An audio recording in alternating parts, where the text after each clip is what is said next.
میں بھی تو تیری مخلوق ہوں، اگر چھوٹی ہوں، ہمیں بھی تو پانی کی ضرورت ہے، بارش کی ضرورت ہے۔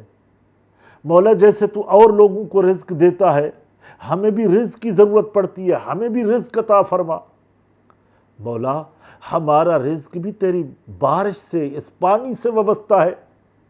حضرت سلیمان علیہ السلام کے مبارک کانوں میں یہ آواز آئی، نبوت کے کانوں میں ناظرین، اللہ اکبر۔ جب یہ آواز آئی تو اعلان کر دیا، لوگوں واپس چلو۔ حضور ابھی تو آپ نے بلایا تھا، نماز نہیں پڑھی، دعا نہیں مانگی۔ فرمایا دعا ہو گئی، کام ہو گیا۔ ہم سے پہلے اللہ کی ایک ادنا مخلوق، چھوٹی مخلوق، نمل یعنی چیونٹی، اس نے دعا کر دی ہے۔ تو حضور کیا اس نے دعا کی تو بارش ہو جائے گی؟ فرمایا ہو جائے گی۔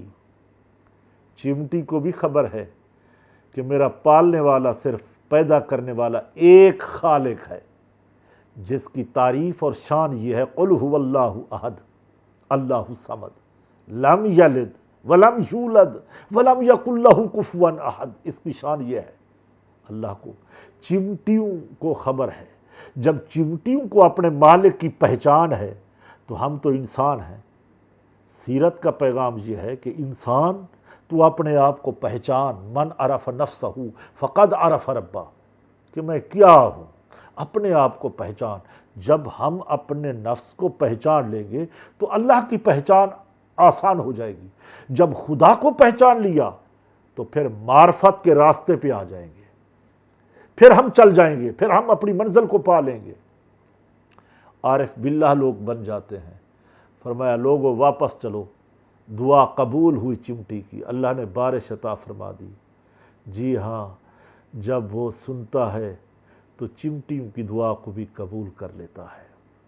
وہ اپنی مخلوق کو ضائع نہیں کرتا، پیاسا نہیں مارتا۔ وہ بڑا کریم ہے، 70 ماؤں سے زیادہ محبت کرنے والا۔ سلیمان تم نے دعا نہیں کی، واپس چلے گئے۔ میری مخلوق کو دیکھا، چمٹی کس طرح دعا کر رہی تھی، میری تسبیح و تحلیل کر رہی تھی۔ اللہ اللہ اللہ اللہ اللہ۔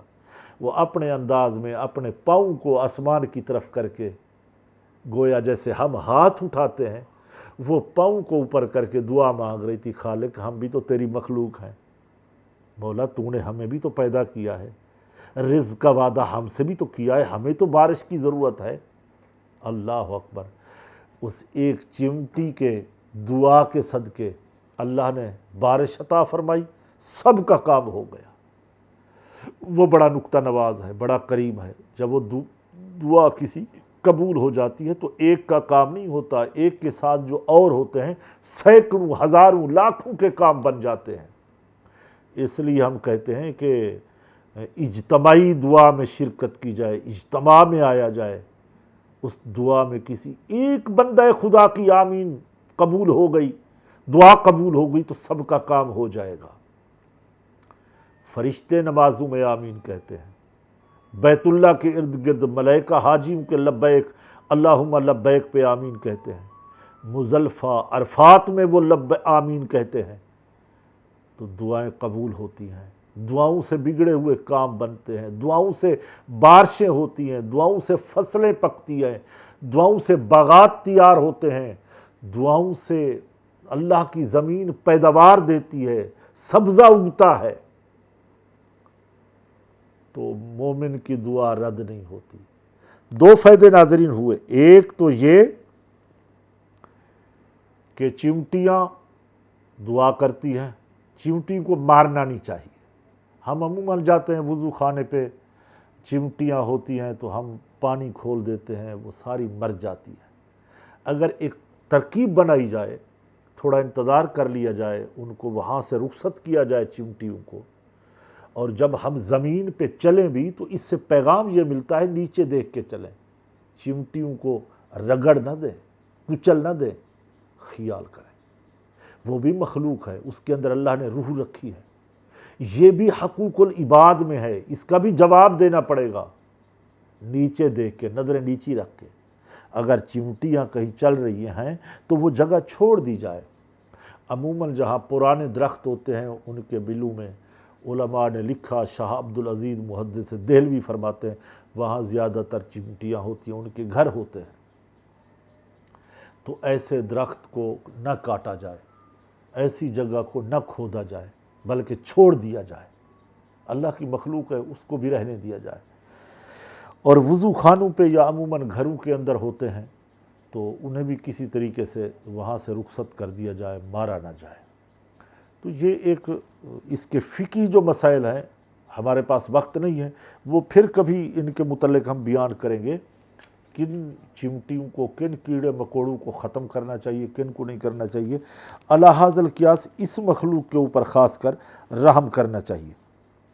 اب ناظرین کرام، ایک بڑا معروف واقعہ ہے قرآن پاک کا، وہ بھی سورہ نمل 19واں پارہ، سورہ بھی قرآن کی 19ویں ہے، جو عوام کے اندر بھی سلیمان علیہ السلام کا یہ واقعہ مشہور ہے، لوگ بھی سناتے ہیں، مائیں اپنے بچوں کو کہانی کے طور پہ سناتی ہیں۔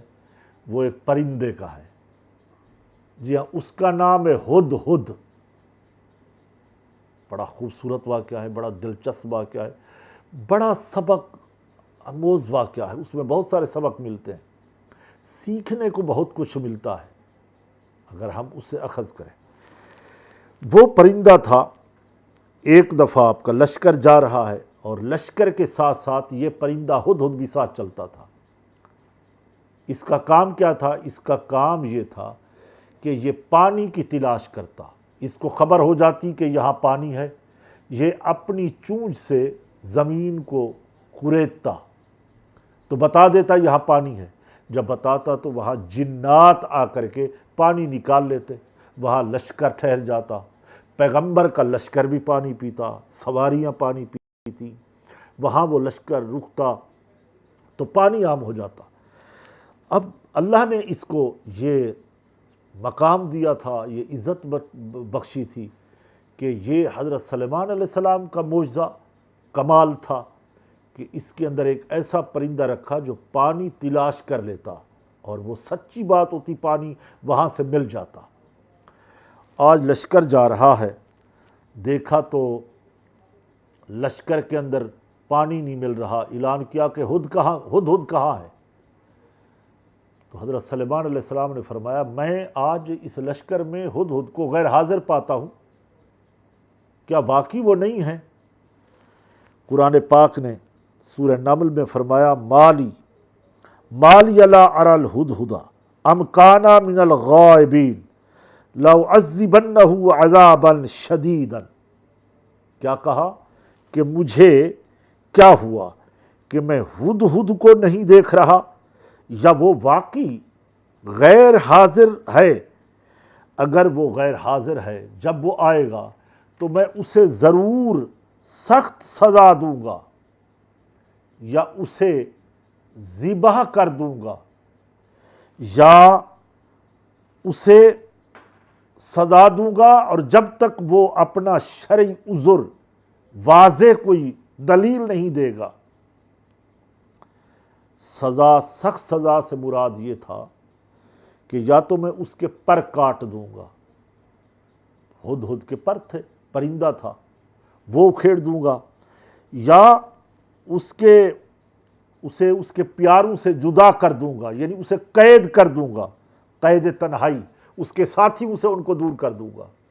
ناظرین، واقعہ بڑا دلچسپ ہے، مگر ہم اپنے ناظرین کے لیے چھوڑتے ہیں، اور اگلے پروگرام میں اس امید کے ساتھ واپس آئیں گے اور یہی ہد سے ہی شروع کریں گے، اسی آیت کو، سورہ نمل کی آیت کو کوٹ کریں گے۔ آج ہمارے پروگرام کا وقت ختم ہوتا ہے، اور آپ ہماری دعا میں شریک ہو سکتے ہیں، اجتماعی دعا ہوتی ہے، تو انشاءاللہ یہ قرآن پاک کا ذکر واقعہ آئندہ پروگرام میں بیان کریں گے۔ آمین۔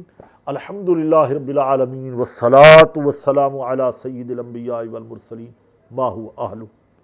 ربنا افرغ علینا صبرا وثبت اقدامنا وانصرنا علی القوم الکافرین۔ اے ساری کائنات کے مالک، خالق، رازق اللہ، سب کی دعائیں قبول کرنے والے خالق، چمٹیوں کی دعاؤں کو قبول کرنے والے مالک، بارش برسانے والے خالق، رزق دینے والے مولا، وحدہ لا شریک مولا، ازلی مولا، ابدی مولا، حی و قیوم مولا، نحن اقرب الیہ من حبل الورید مولا، بادشاہوں کو گدا بنانے والے مولا، گداؤں کو بادشاہ بنانے والے مولا ہماری دعاؤں کو قبول فرما، ہمارے اس پروگرام سیرت الانبیاء کو کامیابی سے ہمکنار فرما، سچ ٹی وی ان کے مالکان ہماری اس ٹیم کو دن دگنی رات چگنی ترقی عطا فرما، دیکھنے والے سننے والے سب کی خیر فرما، جان مال عزت و ابرو کی حفاظت فرما، افواج پاکستان کی خیر فرما۔